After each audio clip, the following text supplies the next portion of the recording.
What up? Welcome to Homegrown Hustle, where local brilliance takes the center stage. I'm your host, Matt Eichmann. Together, we're about to embark on an inspiring journey. Our community thrives on the wisdom of insightful leaders that are right here in our backyard. And we're bringing their expertise to your ears. Whether you're an aspiring entrepreneur or simply seeking inspiration, this podcast is your guide. Join us every week in celebrating innovation, guidance, and the power to inspire greatness. Let's explore the stories that shape our local business landscape, and together, let's ignite the spark of excellence.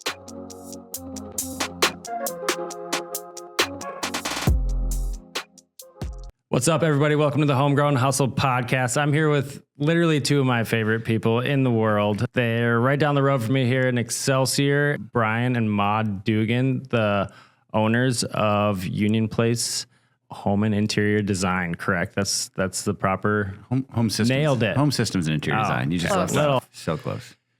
Everybody knows Union Place. You've been around for years and years, second generation as well, right? Yep. So before we dive into the legacy and everything, let's talk a little bit about just who you are, introduce yourself, and talk a little bit about Union Place.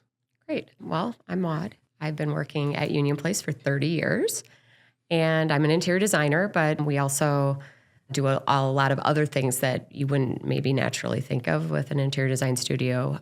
We have our own workrooms on site, so we're actually crafting and creating lots of the decorative home products that we put in place into people's homes every day. So it's not just a home goods item. No.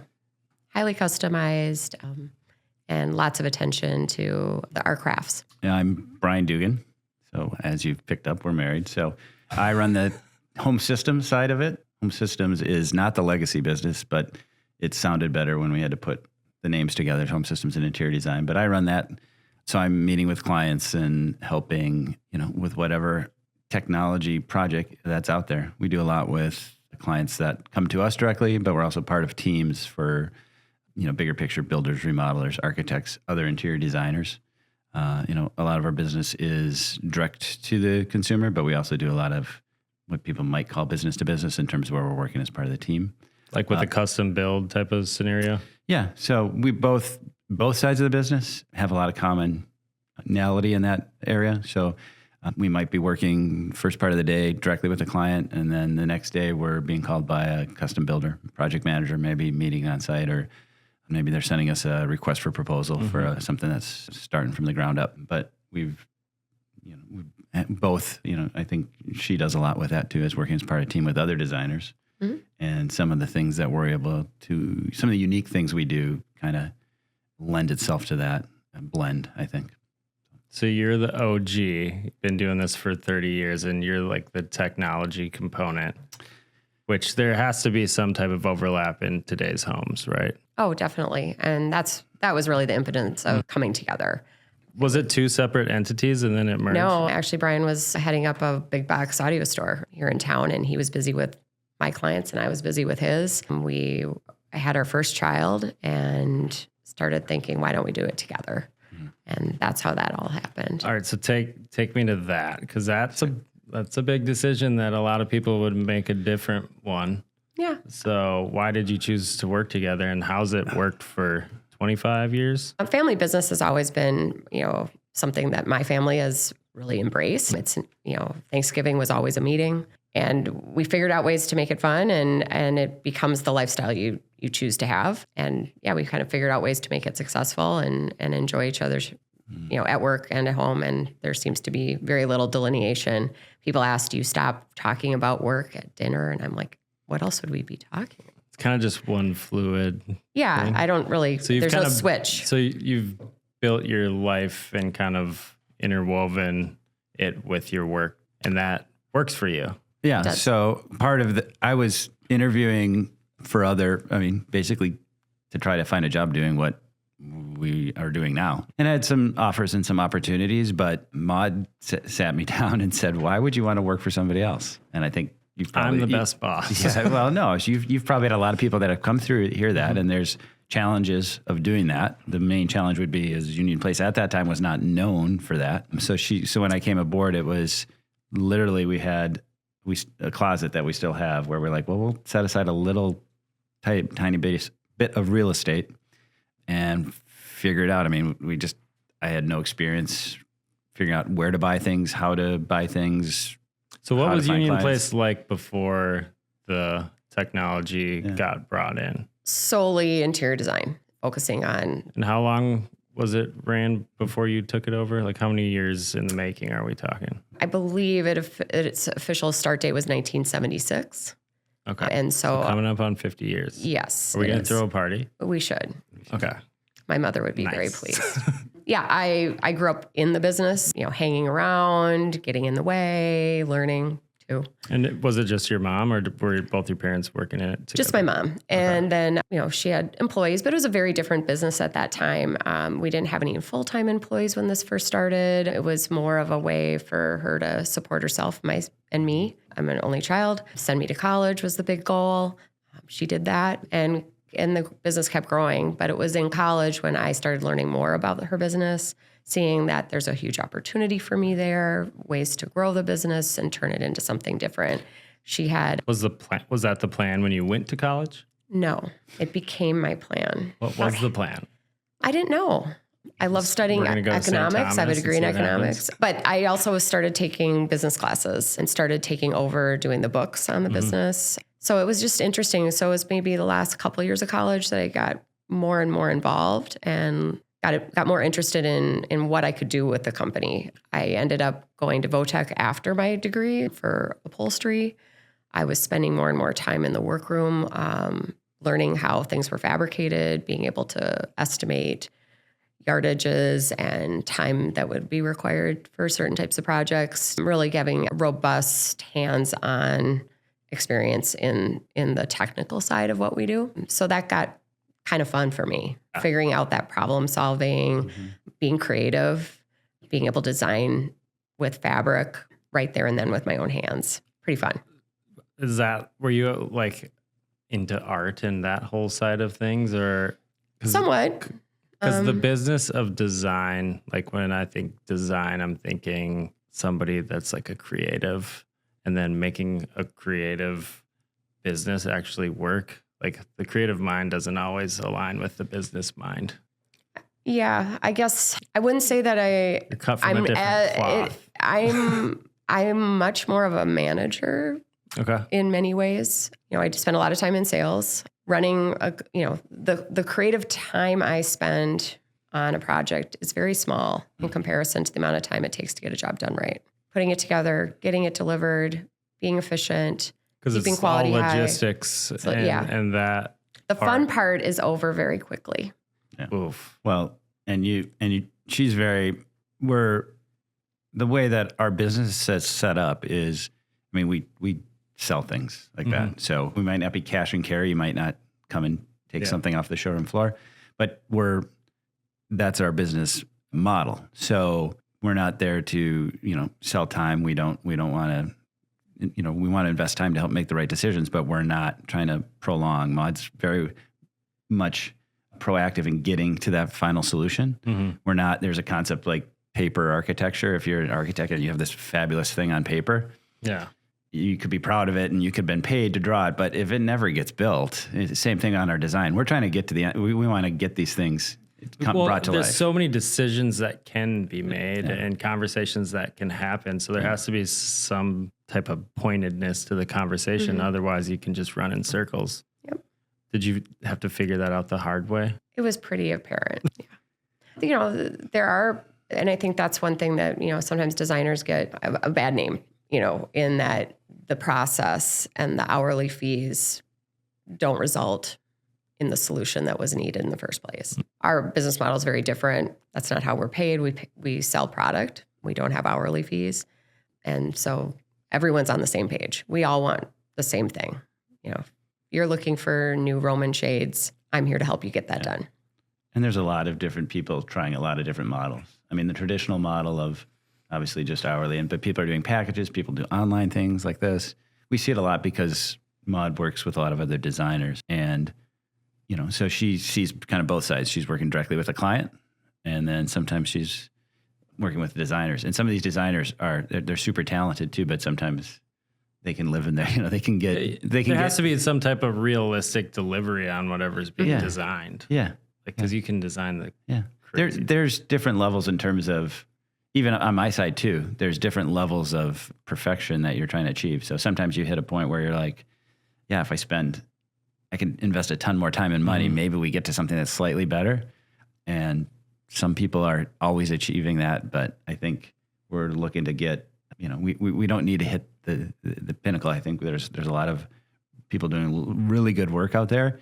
You don't have, but some people are just afraid of like, it's not quite right like that. So that's a balance thing that you want to get in there. So I think we lean towards the balance of being pretty efficient and helping people make those decisions. So it doesn't drag on. And the other thing Maud didn't mention is there's a lot of people that, like, if you look at really famous architects and things like this, they all have a style. Maud really wants to help bring out the personal side of the client. We're not trying to say, oh, here's what we like. We're going to put it in your house. Let's talk about that a little bit. Yeah. It's actually one of the things my mother talked about. Our number one goal is to help people make better decisions than they would on their own. Yeah. And it needs to feel comfortable and fit them. And so I don't have a look. I know a lot of people make a living with their look, and people are driven towards certain houses for wanting that in there. And that totally works for them, but that's not us. We really want it to work for the client. I don't want you can look at our social media, our website, and you will see a really broad range of styles and approaches. Or even if you come into the workrooms, like if you come in and see the finished products, like you'll be like, these are all disconnected like this because they're all going into different visions, different. So how do you tease that out of people? Or are you just picking up on aura, or like, what's the process here? Well, I mean, most everything starts with me walking into a client's home. Okay. We start talking about, what do you like here? What's been bothering you? What do you, have you seen things elsewhere that, give you inspiration? Why am I here? Most people, no. Now I will have clients that are like, I don't know what's wrong with my living room. It just seems dated, and I don't like hosting. So is it like trends like that, the dated thing? Like for me, I wouldn't notice half of that stuff, but it's very important for my better half. So there are trends, and some people are more cognizant than others, but we work with a lot of, families that have very traditional homes, and, there are projects that I wouldn't do differently today that I did 20 years ago because they fit, and that's what they're looking for. Yeah. And a lot of it you can pick up too. It can be, a lot of times we are down the food chain enough where we come into a project, they've already maybe picked an architect, a builder. Those give you a lot of cues. You can look at the house and say, Minnesota has a fairly traditional kind of background, and where we're located is a lot of more lake and cottage style like this. But if somebody comes in, there's a lot of very builders and architects that are doing very contemporary things. So a lot of times we have cues to start with, and then you can start asking questions from them in terms of. Could you kind of describe how those trends or styles have changed over the last 20 years around Lake Minnetonka? That's a very big question. I know. We're getting awfully tired of white and gray. That's starting. I mean, that's cracking, and we're glad to see it go. Sometimes, I feel like people are pressured or are worried about making an investment in their home because they're worried they'll make a mistake. They're worried they'll regret it. So can't you just change it? Yes. But the default then is to, do nothing. Do something very vanilla that looks so safe that it's never anything that the client really wanted in the first place, but they feel like they should just out of safety just kind of go average. Interesting. That used to be just beige. Beige was the answer to everything. Now, like white and gray are the answer to everything. And I do try to encourage people not to do that. Do something that excites you. So what are the couple homes around the lake that you are excited about? Like, what are they doing there? Oh, natural materials, warm tones, color. Please bring some color. That's what I'm. Yes, I love color. Picking up here in the studio. Exactly. A lot of painted enamel, I think that's very bold. When you paint out a den in like moss, muddy green, all the walls and the trim, and then bold wallpaper. Yeah, that jewel box feel and a special space in your home is really, can change the environment. And your environment is so important. People don't appreciate just how that affects you. Feng shui.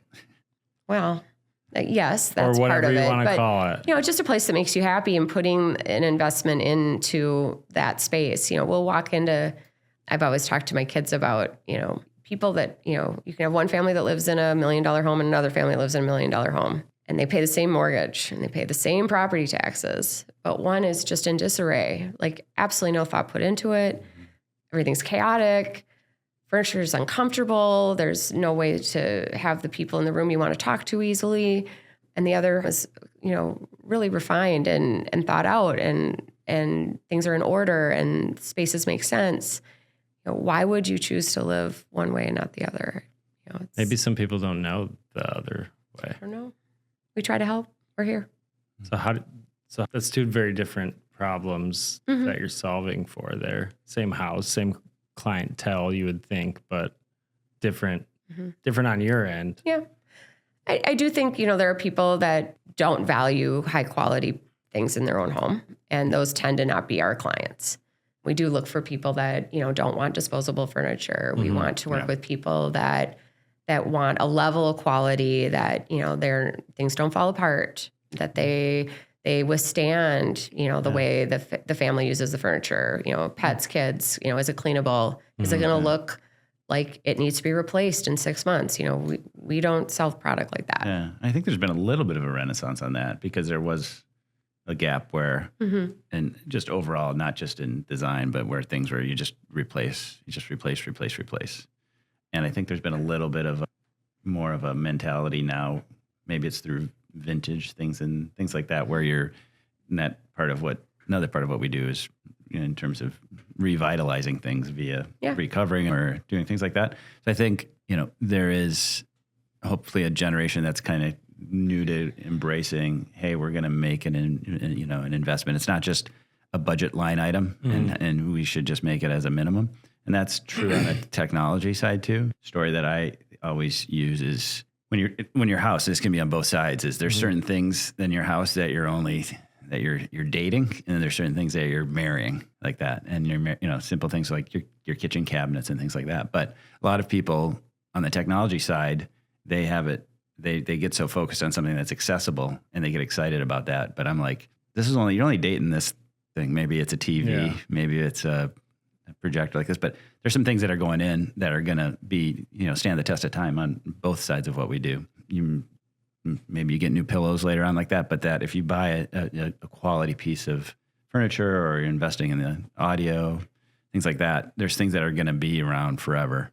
And so we have to remind people sometimes, like, I know you're excited about this and this, but this might only be a temporary in your span of your life, whereas these things are gonna live forever.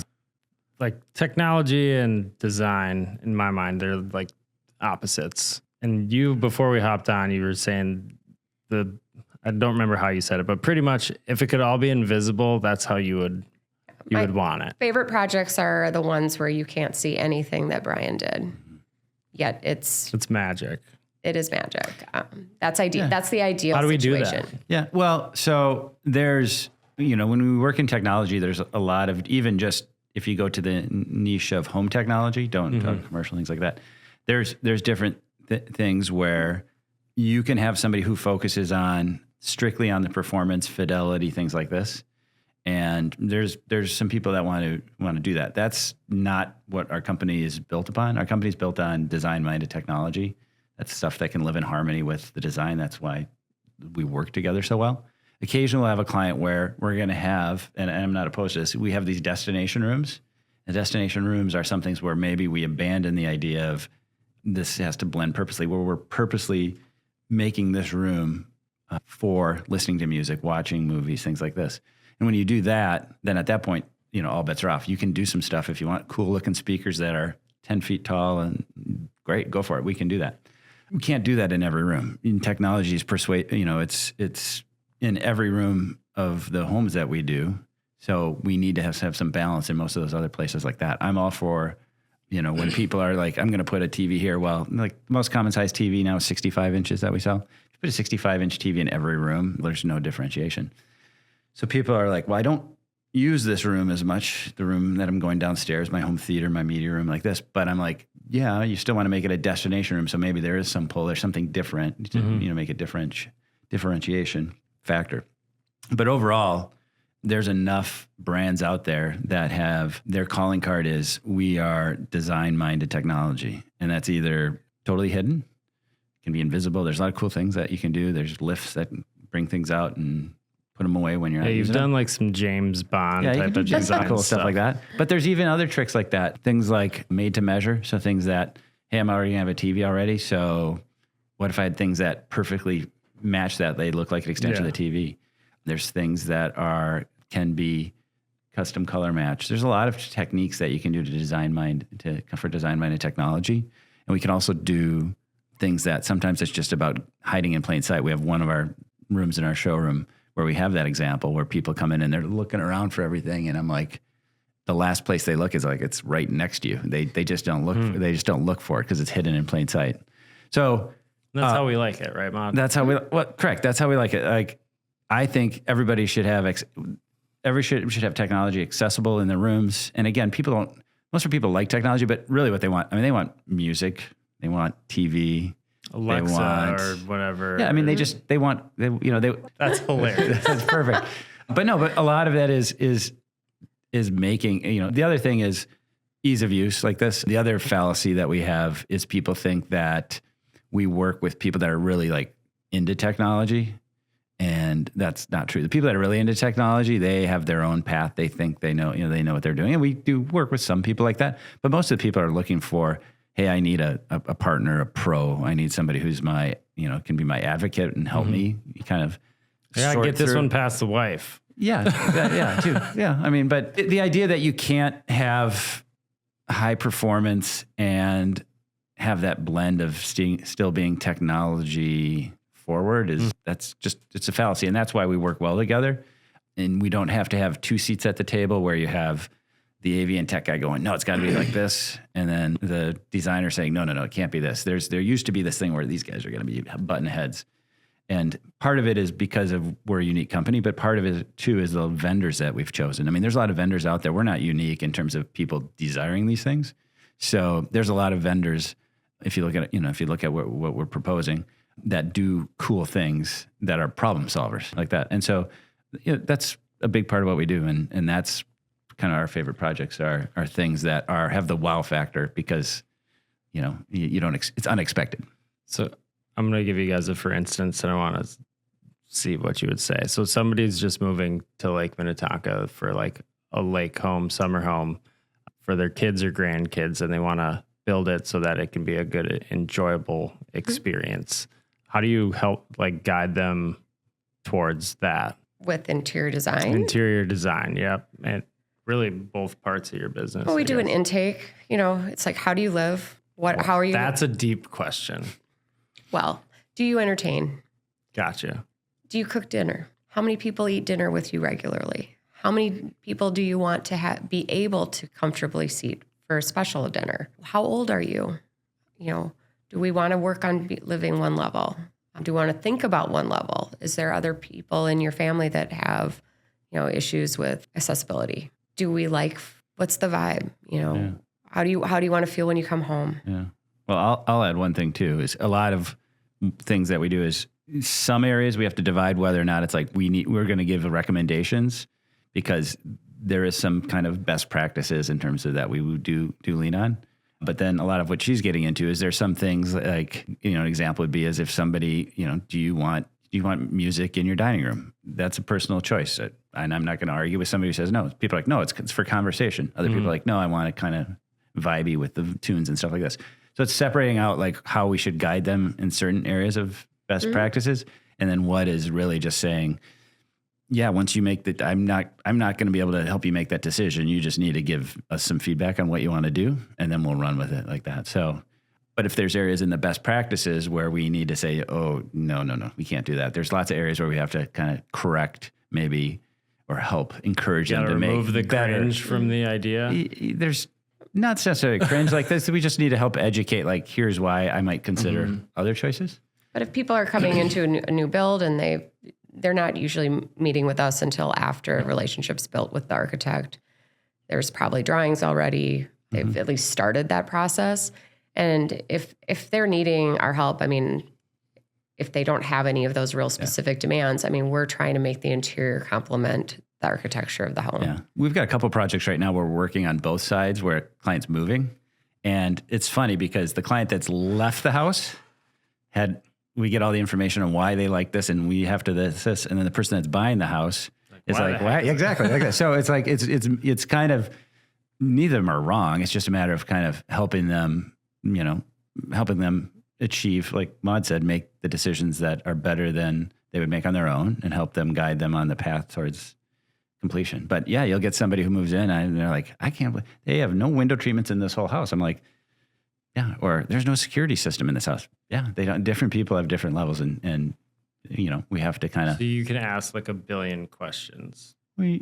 That would then. It's also supposed to be fun. Yes. Oh my gosh. So no, a billion questions sounds terrible. Job. I know this right now, but you help people craft like a space that they can better enjoy the time with their loved ones, and I think that's pretty important when it comes to a place you're going to spend more time than pretty much anywhere, right? Yeah. Like and our best clients are doing it.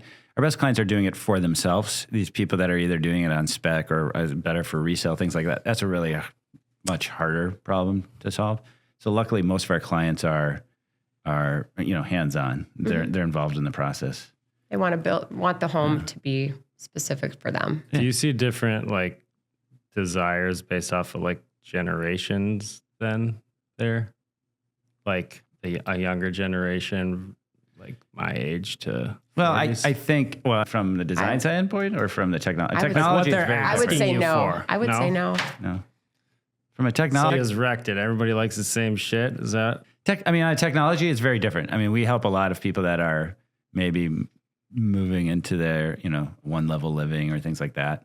And they're still, they have a lifelong of habits and they're not going to break them. So, we have new clients that are, their screen time, streaming this, everything, podcasts. The older clientele, they still have cable TV or satellite TV, and they watch a handful of channels. That's all they do.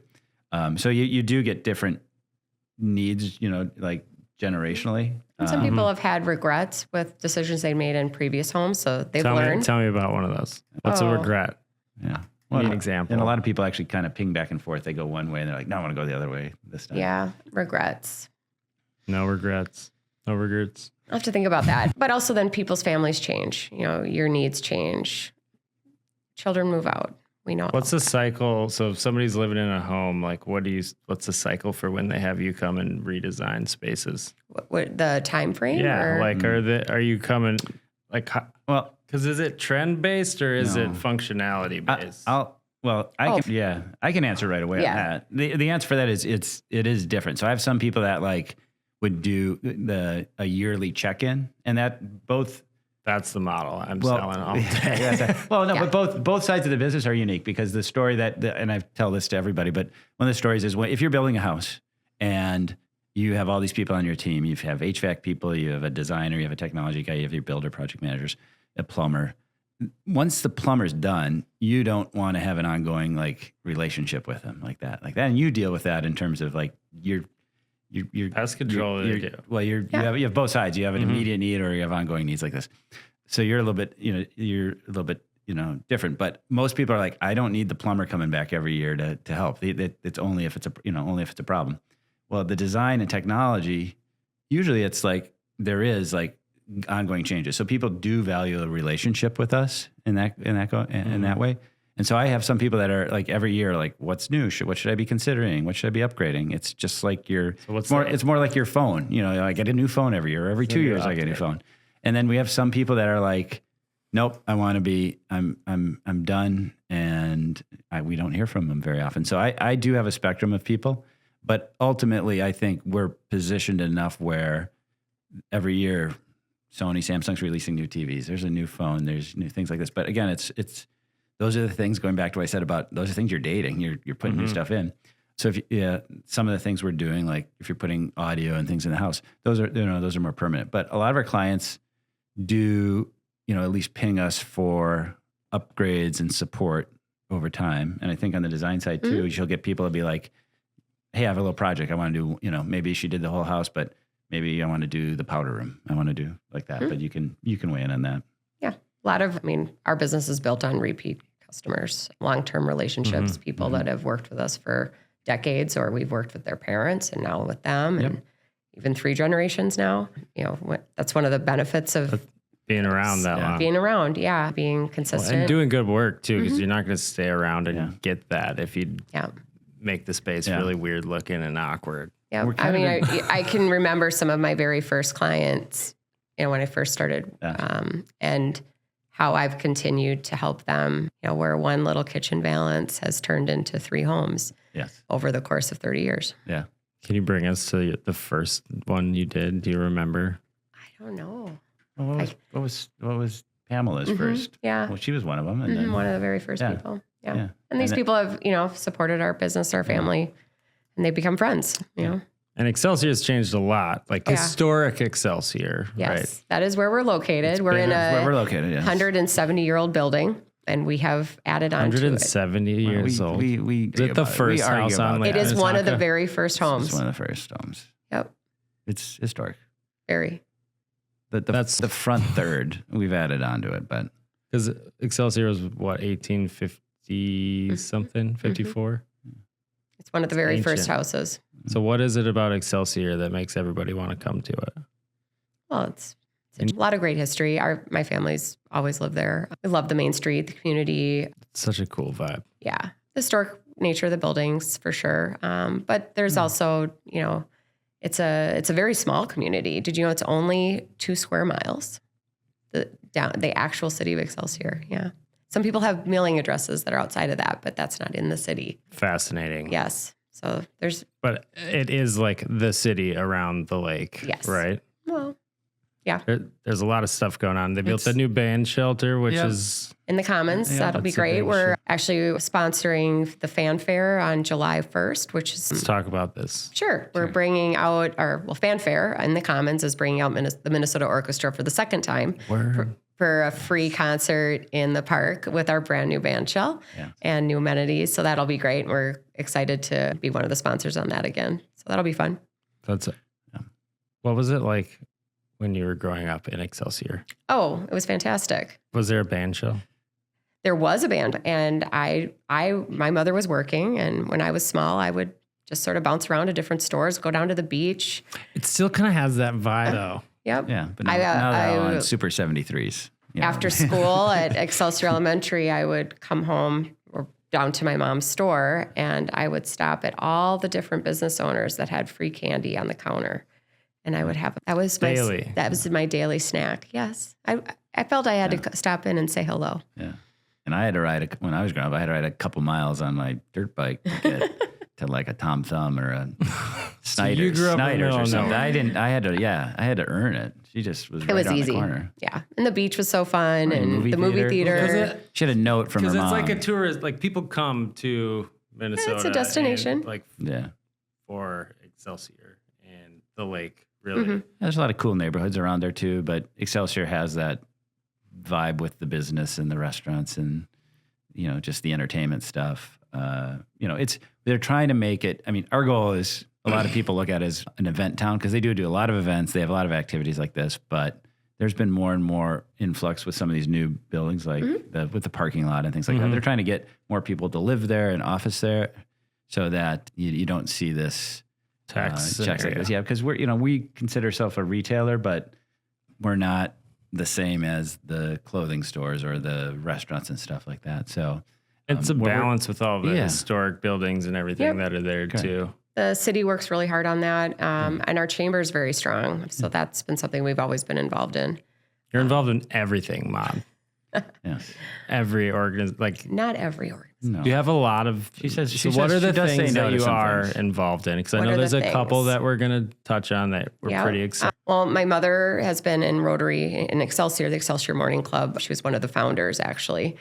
So that has been a big part of what we've done historically. Mm-hmm. And then in the last, I would say, 9 years, I've been in the Chanhassen Rotary, which has been a great way for me to find, it's a vehicle to give back and to benefit our community with other business owners. You probably do that more than anybody that I know in business. I don't think that's true. If you were a member of Rotary, you would see there's lots of people out there that embrace service above self. And I am learning from those people.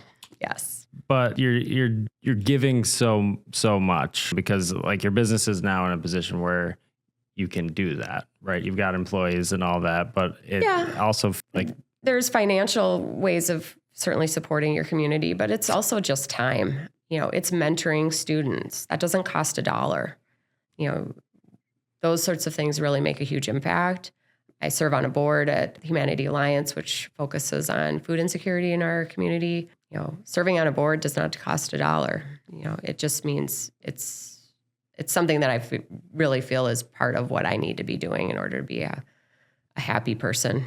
There's a lot of needs, especially right now.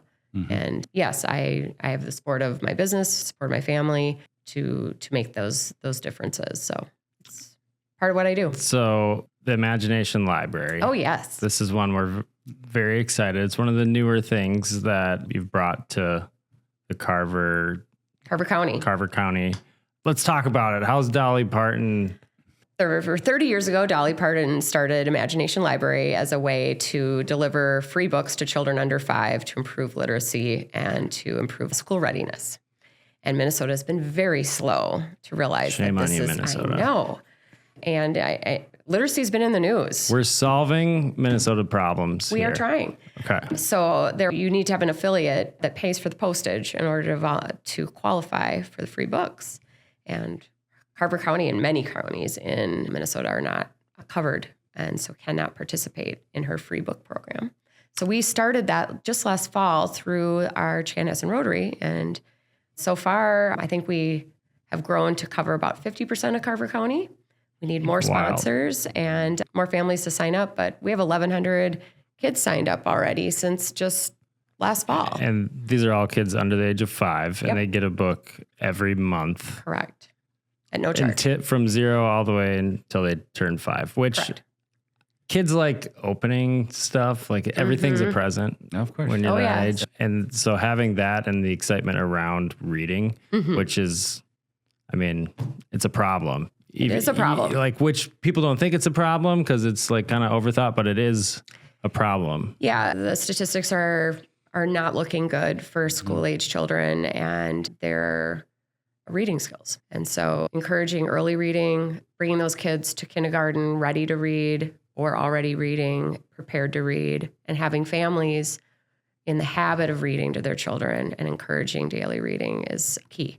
And there's been a number of factors that we're fighting against. COVID was not good in that regard. Technology has not helped. iPads. Technology has not helped. And then some other reasons I don't even think we've figured out yet. Yeah. But we do know that books in the home make a big difference. And families, it doesn't matter what your income level is. There's been a real decrease in the number of books and the number of minutes. My house has found all of the books. Have you found them all? Yeah, we have them all. Good for you. I don't know. We've got like one of those Beauty and the Beast libraries.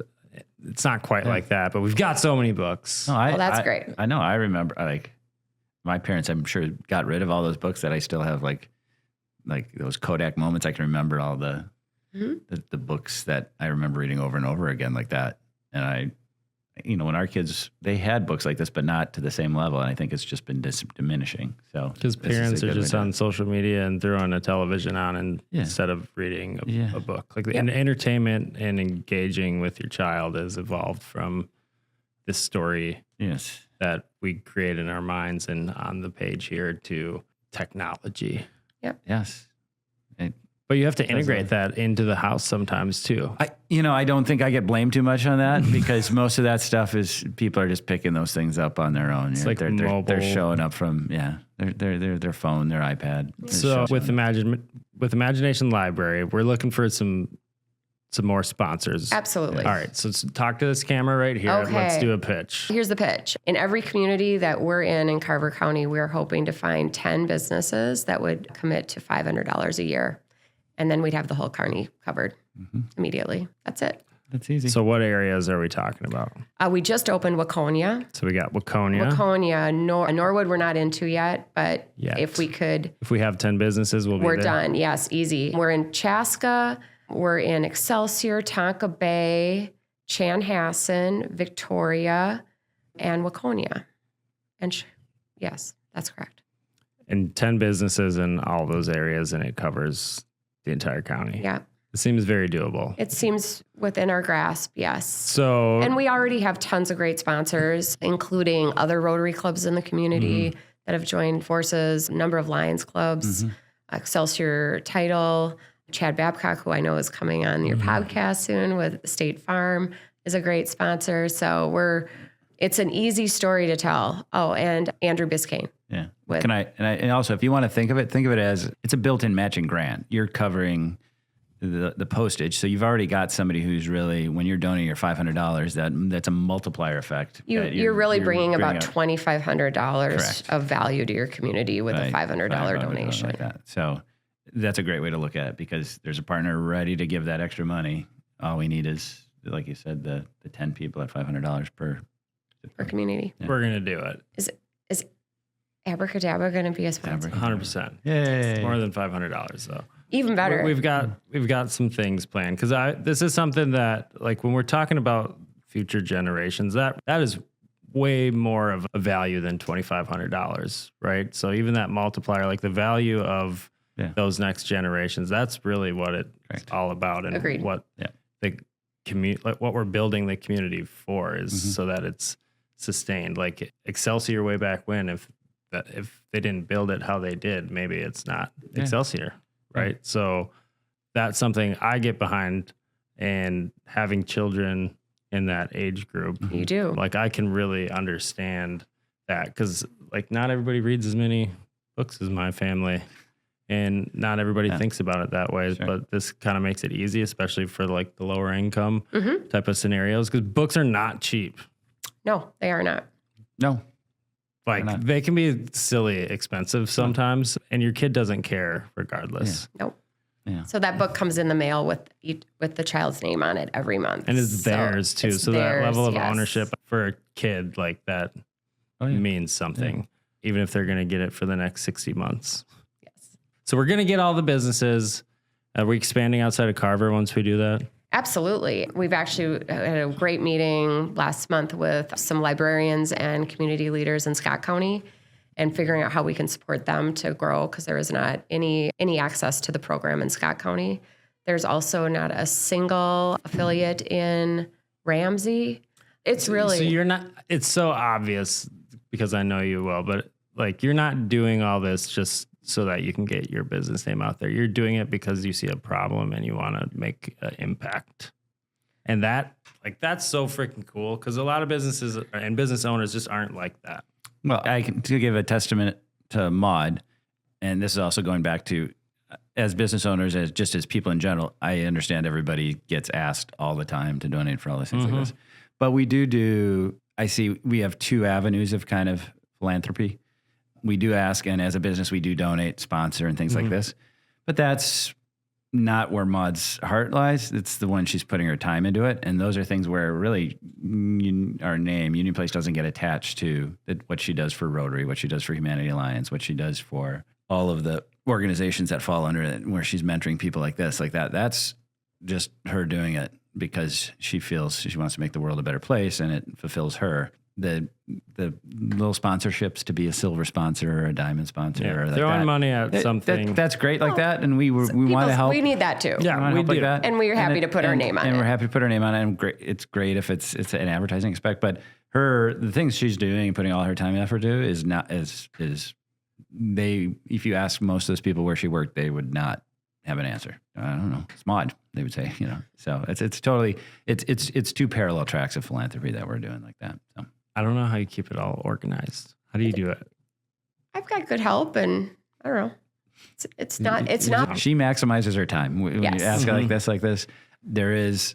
And we I do think- a lot of other fun yeah. things. You know, we have children that have left the house Yeah. and they live far away. And so my passion is chasing after them, which involves lots of flights on planes. But so do you ever bring like inspiration back from all the travel that you yeah. guys Oh, do? absolutely. So let's We have- let's talk about a We recent. physically bring things back.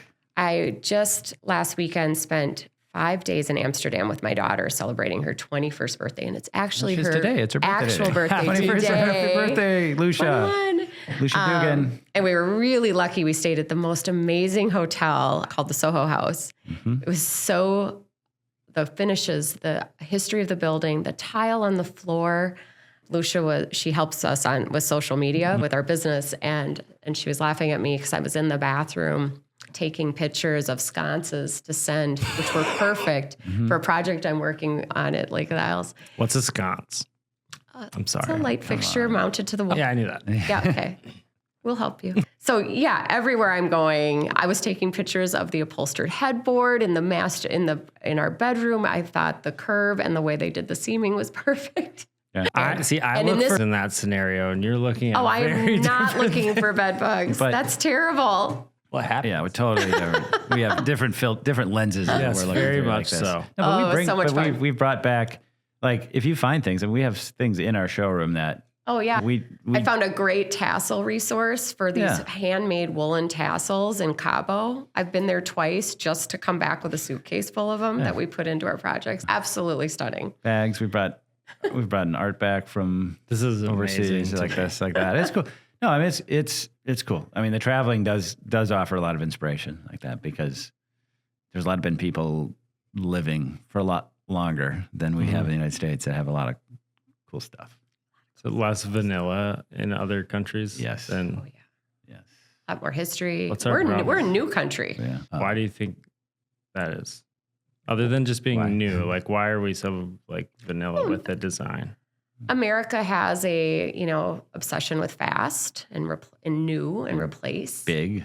The city my daughter lives in, Barcelona, they've been working on the Sagrada Familia for multiple generations. They claim it might get done here in the next few years. We'll see.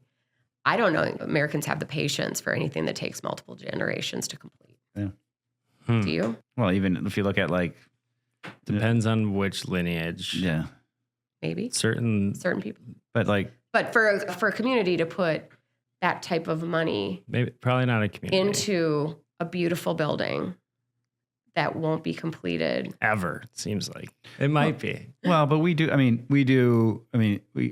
know certain artisans. I mean, there are people here that are really artisans that we work with occasionally, but it's not constant. You do see different levels of quality in terms of in these different projects that we're involved in. But there are a lot of very talented artisans in the Twin Cities here that are doing different things, but if you look at not like Notre Dame.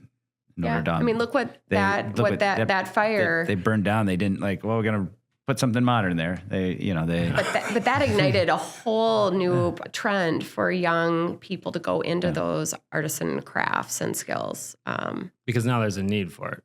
That and it became publicized that it's an important thing for their community to maintain their culture and their history. But that's one of the biggest challenges. I mean, things that we do, especially on the design side, we are employing craftsmen, people that upholster, sew, things like that. And that's the biggest challenge that she has is to try to hire more people that have those skills. It's a skill set that We don't teach our we children don't teach anymore. our children anymore like that. So you have to find A people. YouTube channel with it Well, you in have order to- to it's- teach people. Something. It's a challenge, and somehow we have not embraced it as much as they have overseas. It'll come around. Oops. I hope We'll have to figure it out. Yeah. We're gonna do a rapid fire round here. Oh no. Oh, great. Okay. I'm gonna start from the bottom, just in case you memorize them. If your business had a signature scent, what would it be? Oh, Yeah, I didn't memorize that one. I don't even think I saw that one. I really like amber. Yep. I'd go with that. Not too feminine, certainly. Yeah, I don't know. Okay. I don't know. I mean, kinda even the what I scent I wear expected. was not picked by Maud. What's your go-to way to unwind after a big install? We work out a lot. Yeah, we go to the gym. Lifetime is our home away from Yeah. home. Yeah. In Chanhassen? The clubs. All of them. You bounce. Which one's your favorite?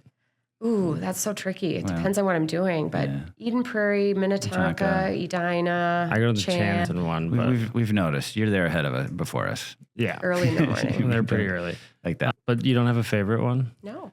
Well, They're very different. They're very which is different. unique. Depends on the What do you think class. about the interior Minnetonka. design? Minnetonka is your favorite. I think they've done a great job. We're very lucky to have that. Where do fake plants fit in interior design? Is there a place where they fit? I'm going to say no. Okay. I don't know. I We're guess we're gonna push this episode live because that was a good answer. Yeah. We don't have any. Well, we don't have any in our house. no. Okay. Who's more likely to bring work home, Maud or Brian? Maud. She loves her work so much. I'm taking time to sharpen my axe sometimes. I like What's one home tech gadget everyone should have? Well, I think people. I mean, we had Alexa kind of interrupted like that. If people can't say it too loud. Yeah. Well, we say the A word. That's how we do it around the office. We say the A word. That's voice assistant. That I think if people can just don't understand how that's the one thing you use every day going in and out, because if people would use it more than, it's just a kind of a gadget, and how it can be useful as a tool. It's such a useful tool if you take the time. People are impatient, so they're like, why isn't it just, why can't it just do that? But voice assistants I use every day at the office and at work. It's awesome.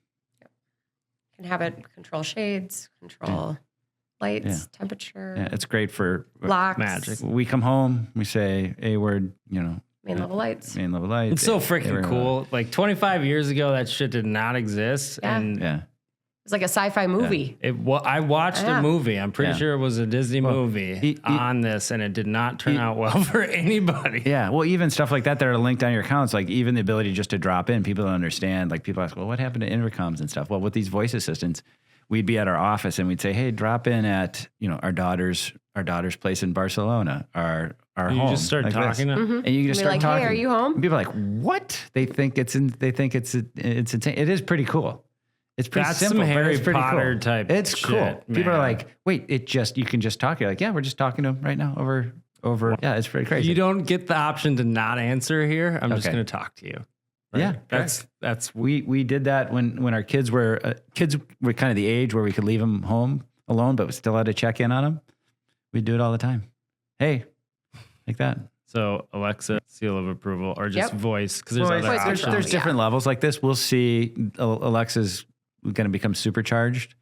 We turned it off in the studio. Okay, that's here, good. so. It's going to become supercharged like this, but there's other things like Josh AI is a company that we sell and represent that does cool things like this. But part of the issue is people ride trends. Like we had 3D TVs. We had Is there chat things like GPT version of the? well, that's what's for the Alexa's. house? That's where Alexa's going. It's going. And Josh AI already has that. Projections and stuff like that, where you can Well, spin stuff around in the air. That's I've seen it on movies. It's got to be in the pipeline somewhere. Yeah. We got to get back to the rest of this. It's supposed to be rapid fire. What's your biggest pet peeve in home design, Maud? I can tell you mine. The white bomb. The white, just all white. The all white. Mine is we take technology that's supposed to be design minded and blend it like this, and then you automatically do something that ruins it. Like if you have a frame TV and you put a big sound bar or something like this, I'm like, well, why'd you do that? Why are you doing that? So we have a concept called invisible sound bars that we do like this, so that you can get the best of both worlds like this. But yeah, that whenever there's It defeated the purpose of the product. Purpose like this. Yeah, and bad wire management and stuff like that. Yeah. I've never had that problem. Bad wire management. What's more satisfying? Motorized shades gliding silently into place, or the perfect custom pillow fabric? Ooh, it's really hard. I can't. What? I can't. I've never had anybody not. I have answer. no I will answer go on with that. I will go with augment it with the motorization. But if you can say take the motorization, so something to trigger it. But if the whole space comes to life, meaning lighting, drapes, music, TV, whatever, like that whole transformation, that's the most satisfying. Thank you for answering my question, Brian. Sorry. It's one of the reasons I like you, because you don't just like do what other. You picked option C and it didn't exist.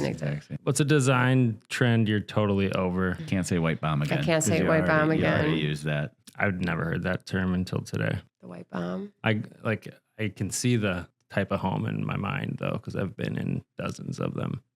I'm personally over white roller shades too. Yeah, flat wall. Not flat wall. What is flat wall? What am I trying to say?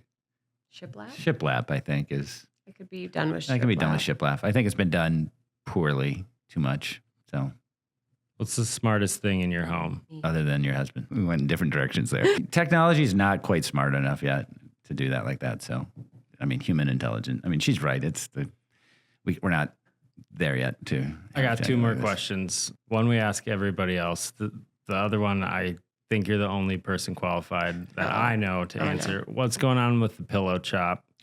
There's some undercurrents that it's out of stock. It's maybe moving out. I kind of like it. So I don't know. I'm anxiously awaiting to see what people are thinking about. How do you learn that technique? And what's the purpose of it? A lot of practice. If you'd like to stop by, you showed me at your house give you a couple times. A tutorial. It means that you have a really good fill. You can't do a karate chop on a polyester fill. Well, more controversial. What's the appropriate number of pillows on per couch? No, on the primary in the bedroom. Yeah, what's the answer for that? Yeah, what's the right number? 2, at least 2. Well, you got sleeping pillows. I'm talking decorative. I personally feel that 3 decorative pillows would be my personal max. No, it's not. Person. No, we have 5 on ours. It's not true. Yes, we do. 2 shams. I don't count a sham a decorative pillow. This is a tough conversation for me to track with, but don't even guess about the deviled eggs that we had to deal with last week. What, you guys designed deviled eggs? No. It's just it's an Easter thing. It was. Did it all work out? It though? did. It's okay, fine. Perfect. It's working itself out. How do you define hustle in your business? We work long hours, to be honest. When people are ready to work with us, we do put the time in. We don't watch the clock. When people are ready, we are making sure we're ready. Yeah. And on a tech side, one of the things that you need to be cognizant of is that the people's enjoyment of what we do on a technology side is opposite of the hours that you're working. So people invest a lot of money with us, and when they're going to want to use it is probably Friday right after we close and through the weekend and stuff. So you need to be able to have that balance to be able to support them. And there's a lot of technologies out there that have allowed us to do that. But that, as far as hustling is, you can't just punch out and tell the clients that you'll get back to them on Monday. They got to take a day off to meet with you. When I travel, I don't even put an away message. Why would I answer my phone throughout, regardless? Nonstop. Yeah. Well, I appreciate you taking time out of your day to come here. Well, thank you for the invite. Anything for you, Matt? Yes, anything for you. For me. You heard it here. So you got to support the Imagination Library. That's all I really care about right now. Oh, great. Because we're going to support that at Abracadabra. And so keep a lookout for that. But if you're in the Carver County area and you've got children that age, you can also register for it. Or if you know somebody, share that with them. We'll make sure to include a link. Thanks, everybody, for tuning into another episode of the Homegrown Hustle podcast. Brian and Maud, thanks for making the trip from Excelsior. Of course. It's funny because our offices are only a little ways away from each other, but yeah, we could have found a closer studios place, in Minneapolis, and now you get to see the big city too. So awesome. Thank you. Thanks again for joining us. Till next time, keep hustling. Are you dealing with pest or wildlife issues on your property? Call us at 763-328-0156 or scan the QR code to learn more. Thanks again for joining us on Homegrown Hustle. Our local business community thrives because of the brilliant leaders right here in our backyard. And it's been an absolute privilege to provide them with a platform to share their invaluable expertise. Stay tuned for more insight, wisdom, and inspiration from our local business champions.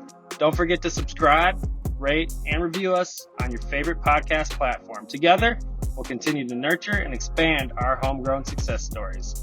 Matt Eichmann signing off until our next insightful episode.